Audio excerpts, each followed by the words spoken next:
경기가 안 좋기 때문에 조심하는 건 맞아요. 전 그것까지 동의해요. 근데 반드시 하락한다 뭐 이렇게 그건 저는 동의할 수 없거든요. 왜냐하면 위기가 올지 안 올지 그것까지는 예측이 힘드니까. 위기에 의해서 시장이 상승이 안 되고 하락이 나왔다면 오히려 저는 그게 기회가 된다고 보고 있거든요.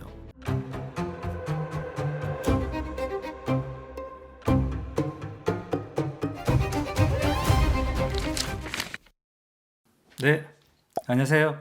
부동산 프로파일러 김주정입니다. 오늘은 최근에 제 유튜브 댓글을 보니까 이렇게 경제가 안 좋은데 어떻게 상승 전망을 할 수 있냐 그런 댓글들이 달려요. 저는 그 댓글 충분히 이해하거든요. 주말에 시장에 가보면 손님이 없어요. 그리고 자영업 하신 분들 아마 체감하실 겁니다. 경기가 너무 안 좋다는 거. 그거 하고요. 부동산 시장하고 우리가 연결되어 있는 걸 봐야 되거든요. 그래서 부동산 시장에는 늘 상승의 변수가 있고 하락의 변수도 있습니다. 그리고 예측할 수 있는 것과 할 수 없는 것이 있습니다. 이런 것들 좀 구분하셔야 되거든요. 우리가 경기가 너무 안 좋기 때문에 부동산이 나빠질 거 이렇게 하는 거는 어떻게 보면 확률이 좀 떨어져요. 그래서 이걸 그렇게 해석하지 말고 어떤 식으로 해석해야 되는지 그 변수 한 개 한 개를 따져서 시장을 한번 분석해 보는 것도 괜찮거든요. 그래서 과거에 우리가 금융위기나 IMF 같은 큰 변수가 왔을 때 과연 우리가 그걸 예측하고 우리가 피할 수 있냐 쉽지 않거든요. 최근에 우리 유튜브를 보게 되면은 대부분 뭐 하락한다는 분들이 경제가 너무 안 좋다, 뭐 IMF 같은 위기가 온다, 뭐 이런 얘기 하시는 분들 굉장히 많아요. 근데 그걸 맞출 수 있으면은 지금 당장 뭐 집 팔고 월세나 전세 가야 되겠죠. 경기가 안 좋기 때문에 조심하는 건 맞아요. 전 그것까지 동의해요. 근데 반드시 하락한다 뭐 이렇게 그건 저는 동의할 수 없거든요. 왜냐하면 위기가 올지 안 올지 그것까지는 예측이 힘드니까. 그래서 예측하는 것보다는 한 개 한 개 변수를 보고 우리가 시장을 예측하는 게 오히려 더 도움이 됩니다. 제가 이제 하락의 변수와 상승의 변수를 한번 표에다 한번 가져와 봤어요. 근데 시장에는 지금 상황에서는 하락의 변수가 훨씬 더 많습니다. 예를 들어 작년부터 PF 대출 이야기 계속 있었죠. 근데 지금 올 초에도 PF 대출 부실 문제 있었어요. 근데 지금 뭐 그 이야기 지금 잘 안 나와요, 지금요. PF 대출 부실 문제는 부동산 경기가 나빠서 생겼던 시행사, 건설사에 문제가 간 거죠. 그 무리하게 투자했거나 그 영향을 받은 겁니다. 그럼 아마 부동산 경기가 좋았다면 그게 묻혔을 거예요. 근데 PF 대출이 문제가 돼서 부동산 경기가 나빠질 거다. 이거하고는 연관시키기 상당히 어렵거든요. 그러니까 미분양도 있습니다. 원래 미분양 자체가 하락하게 된 미분양이 나오는 거예요. 물건이라는 거는 만들면 다 팔리는 물건 없어요. 그런 물건 거의 없습니다. 다 재고가 남아요. 근데 분양에서 우리가 입주까지 시간이 있기 때문에 그 시기에 따라서 어떤 경기에 따라서 그 미분양의 어떤 소진 속도가 달라지는 것이지 미분양 가지고 우리가 시장이 하락한다, 상승한다 미리 전망할 수 없는 거예요. 얘는 약간 결과에 같은 거예요. 시장이 안 좋기 때문에 미분양이 생긴 거예요. 시장이 좋으면은 미분양 사라집니다. 최근에 이제 뭐 마피가 나왔다 합니다. 경기도에 우리 광명 쪽에 마피가 나왔어요. 그래서 제가 광명을 좀 봤는데요. 광명의 수요가 제가 볼 때는 2200수 정도밖에 안 돼요. 1년에요. 근데 지금 1년에 40세대가 지금 입주합니다. 수요 대비 5배 정도가 공급이 많아요. 일시적인 과공급에 들어가 있습니다. 그래서 광명의 어떤 서울의 접근성 이런 거 보면 위치가 상당히 좋거든요. 그래서 일시적인 위기일 가능성이 굉장히 크다. 오히려 저는 광명을 보고 이건 기회가 될 수 있겠다 이렇게 생각했었어요. 근데 마피가 나오고 있는 거는 맞아요. 최근에 또 경매가 급증한다고 이야기 있습니다. 시장이 나쁜 곳에 경매가 지금 많이 나오고 있어요. 대구가 제일 많아요. 근데 과거보다 많냐면은 시장이 좋을 때보다 많지만은 예전에 우리가 시장이 굉장히 안 좋을 때보다는 지금은 많지는 않습니다. 그리고 최근에 미국에서 관세 정대한다 하고요. 그리고 또 환율이 지금 더 올랐죠. 7월 되면은 대출 규제한답니다. DSR 3차. 자, DSR 3차는 영향이 좀 있을 수 있습니다. 왜냐하면 거래를 위축시킬 수 있기 때문에 이건 진짜 시장에 영향을 좀 줘요. 근데 이것들 전부 다 우리가 모아놓고 하락이다 그러면은 조금 설득력 있어 보이죠. 하락의 변수가 너무 많으니까. 근데 대부분 다 원인이 아니고 결과이고요. 그리고 국지적인 문제거나 대부분 다 예측할 수 없는 것들이에요. 그렇기 때문에 이걸 가지고 우리가 하락이라고 단정하기가 굉장히 애매하다. 저는 그렇게 보고요. 또 이게 한 개 한 개의 개별 변수인 가능성이 큽니다. 자, 시장에 우리가 영향을 미치려면은 시장에 전반적으로 우리가 영향을 주는 그런 변수여야 돼요. 그게 제가 볼 땐 DSR 3차 이거는 가능하거든요. 거래에 직접적인 영향을 주거든요. 근데 우리가 경기 침체, IMF 뭐 이런 거는 예측할 수도 없지만은 이 경기의 침체의 어떤 크기도 알 수 없고요. 범위도 알 수 없어요. 그래서 이걸 가지고 우리 예측한다는 거는 굉장히 불확실성이 큽니다. 근데 반대로 상승을 우리가 이야기하신 분들은 몇 가지 되지도 않아요. 첫 번째 공급 감소 이야기하고요. 전세 상승이 있지 않나. 그리고 금리가 지금 떨어진 추세에 있다. 이렇게 얘기합니다. 이 세 개 다가 뭡니까? 직접적인 부동산 시장에 영향을 주는 것들이에요. 그리고 전방위적입니다. 상승의 변수들은 시장의 전반적인 환경을 만드는 거예요. 하락의 변수는 개별 변수이고요. 그래서 좀 다르죠. 그래서 이걸 우리가 그러면 어떻게 해석해야 되냐. 저는 전방위적으로 시장에 영향을 주는 그런 변수가 시장에 영향이 크다 이렇게 해석을 하거든요. 개별 변수들은 시간이 지나면은 다 사라지거나 시장 영향에 미치는 게 미미할 수 있습니다.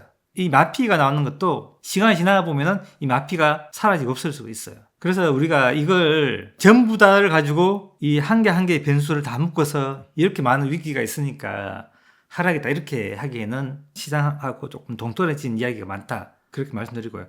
만에 하나에 금융위기나 IMF 같은 위기가 온다면은 당연히 하락하죠. 그건 전 동의합니다. 근데 이걸 예측할 수 있냐 없냐는 그건 별개의 문제잖아요.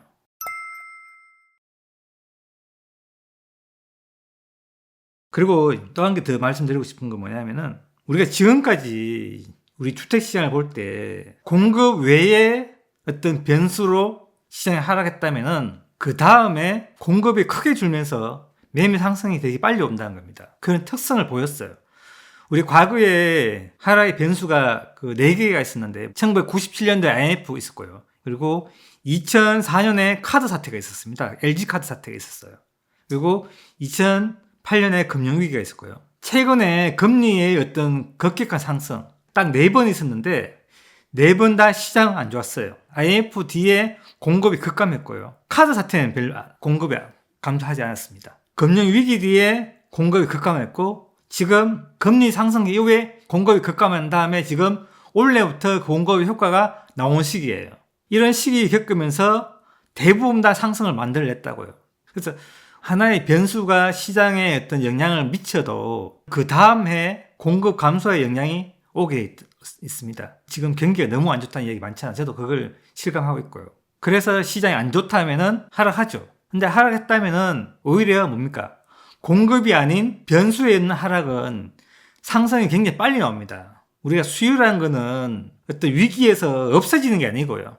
수요는 잠시 주구를 다른 주구로 피해 있는 거거든요. 매매를 늦추거나 그래서 뒤에 나오는 거기 때문에 위기에 의해서 시장이 상승이 안 되고 하락이 나왔다면 오히려 기회가 되는 거거든요.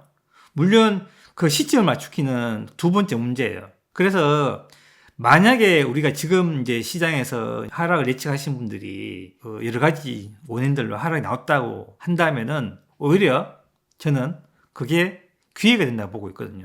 시장의 과거의 어떤 흐름으로 보면은 그런 것들 되게 다 기회가 됐었어요. 근데 지금 우리가 2022년도에 금리가 올라가고 지금 25년이 됐잖아요. 한 3년 정도 됐습니다. 그럼 지금이 공급에 의해서 시장에 영향을 받을 건 되는 거예요. 그리고 우리가 19년부터 22년, 23년, 24년 요까지는 공급의 영향보다는 금리의 영향이 훨씬 큰 시기였어요. 그래서 금리의 영향이 컸기 때문에 공급이 없는 도시들이 상승의 속도가 지금 빨라지고 있는 거거든요. 공급의 변수에 우리가 여기다가 내가 어떤 선택을 할 것인지 아니면은 예측할 수 없는 경제 위기나 IMF 같은 그런 데 우리가 내가 선택할 것인지는 선택은 본인이 하셔야 되는 거예요.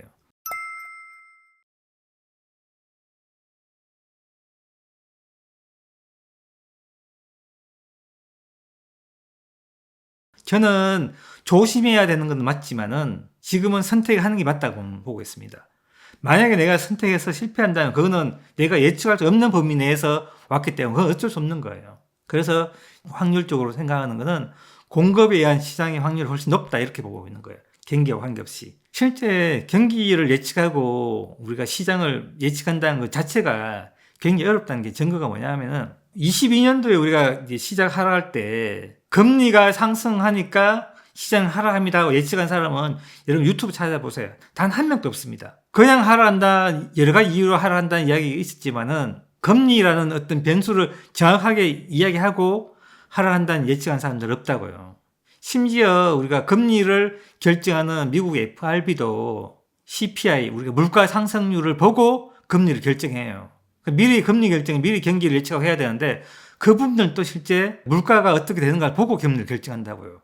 그런데 우리가 어떻게, 일반인들 어떻게 경제를 예측해야 하고 그걸 선택해서 우리가 맞출 수 있냐고요. 굉장히 희박하다. 그리고 우리가 87년부터 지금 2025년까지 4번의 어떤 변수가 있었어요. 하락의 변수가. 이 4번의 변수를 우리 맞출 수 있었냐? 없었다는 거죠. 그래서 조심은 해야 되지만은 지금은 상승의 변수가 훨씬 더 힘 있는 시기다. 이렇게 말씀드리고 싶습니다. 자, 오늘은 경기에 관련돼서 이제 질문도 하셨고, 그래서 제가 상승의 변수와 하락의 변수, 과거에 우리가 있었던 IMF 금융위기 카드 사태 종합적으로 한번 설명을 드렸습니다. 그래서 이걸 보고 여러분들도 한번 판단해 보셨으면 좋겠습니다. 여기서 마치도록 하겠습니다. 감사합니다.